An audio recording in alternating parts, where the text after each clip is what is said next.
प्रहरी जवान पदको प्रारम्भिक स्वास्थ्य परीक्षण र शारीरिक तन्दुरुस्ती परीक्षामा सहभागी उम्मेद्वारले निम्न चरणहरू पार गर्नुपर्दछ।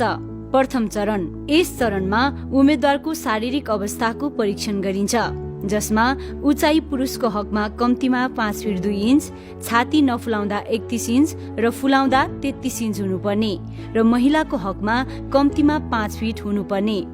तौल पुरुषको कम्तीमा 50 केजी र महिलाको कम्तीमा 42 केजी हुनुपर्नेछ। आँखा -2 र +2 भन्दा कमजोर नरहेको हुनुपर्नेछ।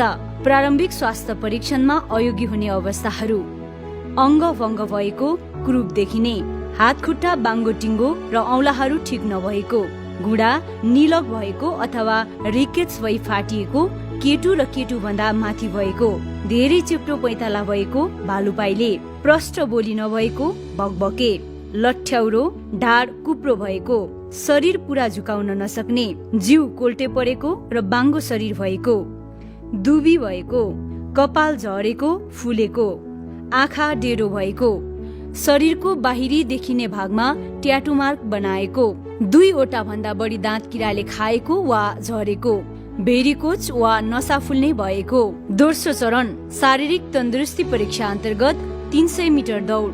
पुरुषको हकमा अधिकतम 56 सेकेन्ड र महिलाको हकमा अधिकतम 67 सेकेन्डसम्म। Long jump. पुरुषको हकमा कम्तीमा 11 फिट र महिलाको हकमा 8 फिटसम्म। यस विधामा उम्मेद्वारहरूले 3 पटकसम्म प्रयास गर्न पाउनेछन्। High jump. पुरुषको हकमा कम्तीमा 3 फिट र महिलाको हकमा 2 फिटसम्म। यस विधामा पनि उम्मेद्वारहरूले 3 पटकसम्म प्रयास गर्न पाउनेछन्। Sit up. पुरुषको हकमा कम्तीमा 12 पटक र महिलाको हकमा कम्तीमा 5 पटक। पुसअप। पुरुषको हकमा कम्तीमा 10 पटक र महिलाको हकमा कम्तीमा 4 पटक। चिनअप। पुरुषको हकमा कम्तीमा 5 पटक र महिलाको हकमा कम्तीमा 30 सेकेन्डसम्म झुन्डिएर बस्न सक्ने। 2 माइल 3.2 किलोमिटर दौड।